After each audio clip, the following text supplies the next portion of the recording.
Oi pessoal, sejam bem-vindos ao meu canal. Hoje eu acordei super inspirada, decidi fazer esse vídeo aqui bem divertido, de última hora, contando vários micos que eu já paguei aqui nos Estados Unidos. Eu acho que é normal quando você se muda para um país diferente, é uma cultura diferente, um povo diferente, um jeito de fazer as coisas diferente, então você acaba cometendo várias gafes. E antes de começar minha lista com os meus 10 micos aqui nos Estados Unidos, eu quero muito que você se inscreva no meu canal, por favor, gente. Eu tô chegando nos 1000 inscritos. Eu sei que esse número é muito pequenininho comparado com a maioria dos youtubers que você costuma assistir, mas eu acabei de criar esse canal, eu não esperava que eu ia bater esse número tão rápido. Tô na boca do gol, então eu preciso que, se você tá assistindo esse vídeo e você não é inscrito ainda, se inscreva, tá bom? Pra eu conseguir chegar nesse número, e eu não sei nem o que eu vou fazer quando eu bater os 1000 inscritos. Se você tem alguma sugestão de ideia de vídeo pra eu fazer, deixa aqui nos comentários, tá? Eu vejo algumas pessoas pedindo algumas coisas, mas que vídeo você gostaria que eu fizesse pra comemorar os meus 1000 inscritos aqui no canal? Eu sei que tem gente que às vezes pergunta como que eu aprendi a falar inglês sozinha, muita gente pergunta do meu cabelo, como é que eu cuido do meu cabelo, enfim. O que vocês querem que eu faça pra comemorar os meus 1000 inscritos e fazer um vídeo que vocês realmente têm curiosidade em assistir? E o meu primeiro mico é um miquinho, assim, pequenininho, mas aconteceu logo que eu cheguei aqui, então eu vou contar pra vocês porque até é fofinho, é bonitinho. Como vocês sabem, se vocês já assistiram outros vídeos meus, eu vim para os Estados Unidos pela primeira vez como au pair. É um programa de intercâmbio que você vai morar com uma família americana. Então, logo que eu cheguei, eu entrei na casa deles e a primeira coisa que a minha host perguntou foi se eu tava com sede, se eu queria beber água. Aí ela veio com um copo desse tamanho de água, assim, cheio de água. E assim, gente, eu cresci no Brasil bebendo água em copo de requeijão, sabe? Aqueles requeijão que você compra em copo de vidro e aí quando você termina de usar você lava e reutiliza. Então quando ela chegou com aquele copo desse tamanho pra mim, eu fiquei assustada, eu falei assim, ai, não precisa de um copo tão grande. E aí ela olhou pra minha cara assim, aí ela olhou pra cara do marido dela e falou assim, é o único tipo de copo que a gente tem. Esse aqui é o tipo de copo que eu tenho hoje na minha casa, que é um copo normal aqui nos Estados Unidos, mas no Brasil, realmente os copos são menores do que esse aqui. E o copo da minha host era, tipo assim, muito maior. No meu primeiro dia, eu ainda paguei outro mico, só que eu tava sozinha, já era tarde. O meu voo chegou muito tarde, então a gente bateu um papo um pouquinho, eu bebi aquele balde de água que ela me deu, e aí a gente se despediu, né? Have a good night, see you tomorrow. E aí eu fui pro meu quarto. E eu tinha um quarto bem confortável, grande, com banheiro só pra mim, e eu tava com muita vontade de tomar banho, não via a hora de tomar banho. E quem disse que eu conseguia fazer o bendito do chuveiro ligar? Aqui nos Estados Unidos, a maioria dos banheiros tem banheira. E aí você geralmente tem água que sai embaixo pra banheira e tem um chuveiro em cima pra você tomar um banho de chuveiro normal. Só que eu tava conseguindo fazer a água da banheira funcionar e não tava conseguindo fazer a água do chuveiro funcionar.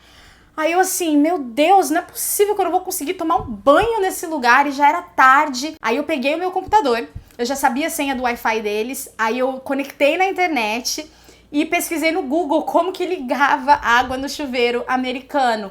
E eu acho que eu não devo ser a única pessoa que tem essa dúvida, porque eu acabei caindo num vídeo aqui no YouTube que ensinava como ligar o chuveiro. E aí, depois de assistir o vídeo, que tinha lá o chuveiro igual ao chuveiro lá da casa deles, eu consegui finalmente tomar meu banho. O meu terceiro mico dessa lista é um mico diário, é um negócio que acontece comigo o tempo todo, que é a tal da palavra push.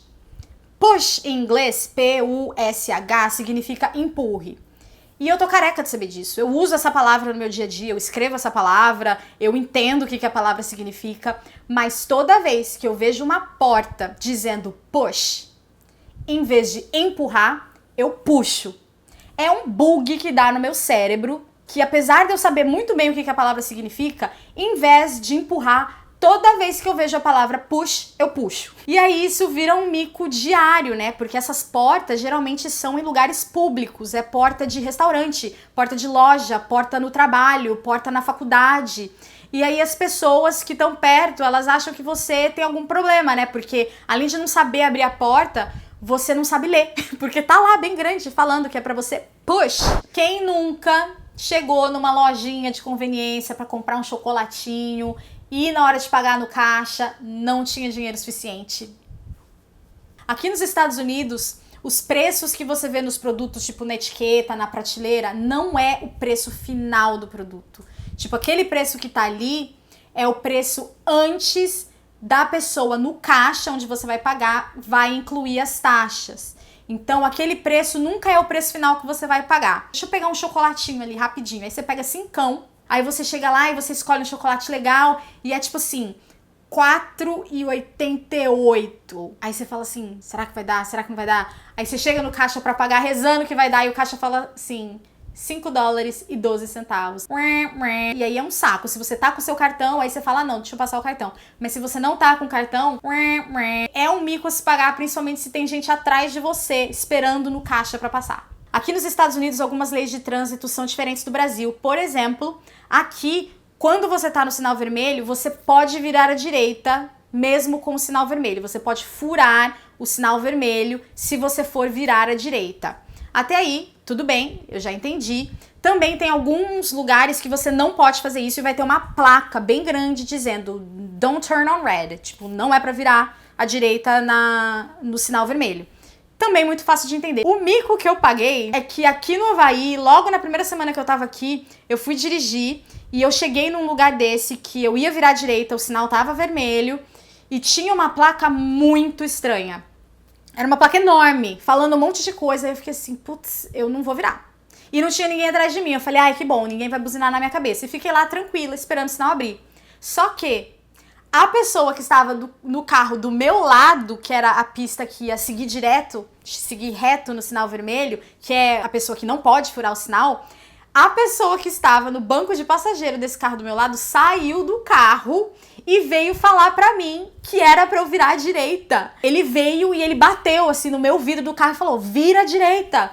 E foi o maior mico, porque tinha um monte de carro atrás do carro deles. Então eu fui, virei, e toda vez que eu passo eu lembro da cena do cara batendo no meu vidro falando, vira, vira pra virar. Eu também já bati carro. Eu dirigia muito na neve, no Colorado, e quando você dirige na neve, tem um negócio que eles chamam de black ice, que é quando forma um gelo na pista. O que eles falam pra você fazer é estar numa velocidade baixa, né? Porque pra dirigir na neve você tem que estar dirigindo devagar e controlar o seu carro com o volante, tipo corrigir. Se o seu carro começar a sambar um pouquinho na pista, você tenta corrigir levemente com o volante e, principalmente, nunca pise no freio. Se você pisar no freio, aí o seu carro vai perder o controle, porque quando você freia, não tem atrito nenhum ali pro freio funcionar e você vai rodar o carro. E uma vez, o que aconteceu comigo? Eu estava dirigindo à noite, numa nevasca, era praticamente de madrugada e eu passei por uma área de black ice. Não foi a primeira vez que aconteceu comigo, mas o meu carro perdeu muito o controle. Eu tentei corrigir com o volante, não funcionou muito bem e o que eu fiz? Eu meti o pé no freio. E quando eu meti o pé no freio, o carro começou a rodar e só parou de rodar quando bateu no muro. Foi um acidente que não foi grave, eu tava praticamente sozinha na estrada, porque era muito tarde, então não envolveu nenhum outro carro, eu não me machuquei. O carro basicamente só quebrou o para-choque, eu percebi na hora que o para-choque tinha quebrado, mas não aconteceu nada de mais grave. Esse não foi o mico, porque acidentes acontecem. O mico foi que o carro não era meu, o carro era do meu chefe. A partir daquele dia, ele ficou assim, bem desconfiado de dar o carro pra mim. E aí eu tive que comprar o meu primeiro carro. E o mais engraçado, gente, não é engraçado, mas enfim, que assim, eu nunca bati um carro meu, mas carro dos meus patrões, eu já bati. Bati esse carro e uma vez, quando eu era au pair, eu não bati o carro, eu arranhei, fiz um scratch no carro de uma das famílias que eu trabalhava. Então hoje eu olho e eu falo assim, gente, eu não posso pegar o carro dos outros, porque os meus carros nunca acontece nada. É eu pegar o carro dos outros que dá problema. Esse mico aqui vai para as minhas amigas au pairs que estão assistindo esse vídeo. Talvez você já conheça essa tradição que eu vou falar agora, que eu não conheci e acabei estragando o Natal de um menininho uma vez. Tem uma tradição aqui no Natal nos Estados Unidos que é o Elf in the Shelf, que é basicamente um elfozinho lá, acho que ele é ajudante do Papai Noel, sei lá. E na época do Natal, os pais colocam esse elfo na casa e todos os dias ele aparece num lugar diferente. Só que a regra do elfo é que ninguém pode mexer no elfo, ninguém pode tocar nesse elfo. O que acontece? Quando as crianças vão dormir, geralmente é quando os pais vão lá, pegam o elfo e colocam em outro lugar. Pra no dia seguinte a criança falar assim, ah, ele tá aqui hoje! Aí todo mundo finge. Ai, nossa! Como será que ele foi parar ali? Eu não sabia disso. Nunca tinha ouvido falar desse Elf in a Shelf. Era a época do Natal, tinha o tal do elf numa estante na sala e eu peguei na frente do menino. Eu peguei o elf e falei assim, nossa, o que é isso aqui? A cara dele, gente, eu nunca vou esquecer. Ele fez assim... Ele começou a brigar comigo, porque eu tinha pegado no elfo, que ninguém podia pegar no elfo. Pra mim, aquilo tudo era uma loucura que o menino tava falando. Eu peguei meu celular e eu só procurei no Google, Elf in the Shelf. E aí eu li que o tal do elfo você não pode tocar nele. O feriado de Ação de Graças é uma das principais tradições aqui dos Estados Unidos. As famílias se reúnem basicamente para fazer um banquete, né? Muito parecido com a ceia de Natal aí no Brasil. E eu fiquei muito feliz quando o meu boy uma vez me convidou para passar o Thanksgiving com ele e com uma parte da família dele em Denver, no Colorado. Eu fiquei assim, ai meu Deus, super ansiosa. E eu coloquei na minha cabeça que assim, não, eu precisava estar bonitinha, né? Precisava estar arrumada, ia conhecer um monte de gente da família pela primeira vez e tal. E aí a gente não conversou muito sobre isso, eu só sabia que eu ia passar o jantar de Ação de Graças com a família dele. E aí chegou no dia do Thanksgiving, deu umas 10h30 da manhã, o boy me liga e pergunta se eu tô ficando pronta. Tô indo te buscar daqui 1 hora. Aí eu fiquei assim, mas que horas que eles vão servir essa janta? Aí ele falou assim, umas 2 da tarde, eu acho, 2h30. Aí eu fiquei louca, eu falei, como assim, 2h30? Mas isso é um almoço, isso não é uma janta. Eu tive que entrar no chuveiro, lavar o cabelo, aí no carro... Eu levei uma toalhinha de microfibra pra ficar tentando secar o cabelo. E eu cheguei lá de cabelo molhado. Não cometa essa gafe, não pague esse mico. Pergunte que horas que é essa janta que eles estão planejando. Porque no meu caso, a janta foi servida às 2 horas da tarde. E por falar em horário, falar em tempo, eu já me ferrei algumas vezes aqui por conta de fuso horário. Teve 2 situações que eu me ferrei legal. A primeira foi que eu ia fazer uma entrevista de emprego. Gente, olha só, uma entrevista de emprego para um estágio. E aí a pessoa me mandou um convite para entrevista. Sabe esses convites que vai pro calendário do seu celular? Ele me mandou o convite, ficou salvo no calendário do meu celular. E aí eu apareci no dia da entrevista para fazer a entrevista com o cara e a secretária falou que ele não tava mais lá. Aí eu falei assim, poxa, que falta de respeito, a gente marcou a entrevista. Aí eu fui lá, regacei as mangas e mandei um e-mail pro cara. Marquei a entrevista e você não tá aqui. Aí ele me respondeu e falou assim, pois é, eu fiquei te esperando, você não apareceu. Aí eu fiquei assim, eu não apareci, eu tô aqui. Resumindo a história, o convite que ele mandou pra mim, pra entrevista, estava num fuso horário diferente do horário do Colorado, que é onde eu morava. Gente, aqui nos Estados Unidos existem muitos fuso horários. Nova York é um horário diferente de Ohio, que é um horário diferente do Colorado, que é um horário diferente de Nevada, que é um horário diferente da Califórnia, que é um horário diferente do Havaí. Você precisa saber qual fuso horário você está. Não sei porque esse convite veio pra mim com um fuso horário diferente e eu que cheguei atrasada pra entrevista. Eu cheguei 2 horas depois do horário. E além de tudo, cheguei achando que eu tava sendo pontual. Outra situação também que eu passei vergonha por causa de fuso horário foi quando eu marquei de ajudar um amigo meu que é pintor. Ele falou assim, ó, segunda-feira eu passo na sua casa às 11 horas da manhã pra te buscar, porque na segunda-feira, o primeiro dia do trabalho, ele ia começar mais tarde. E eu falei, beleza. E o que aconteceu?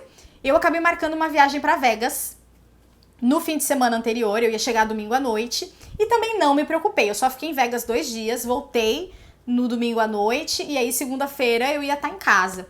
E foi o que aconteceu, eu voltei de Vegas, e aí na segunda-feira de manhã, de repente, ele para em casa pra me buscar. Eu falei assim, você já tá aqui? Ele falou, 11 horas, eu falei que ia te buscar 11 horas. Eu falei, ai meu Deus, eu não tô pronta. E eu tava olhando o meu relógio de pulso, que eu tinha ajustado pro horário de Vegas, quando eu fui pra Vegas, e aí eu cheguei em casa cansada, não reajustei o meu relógio, e o meu relógio tava atrasado.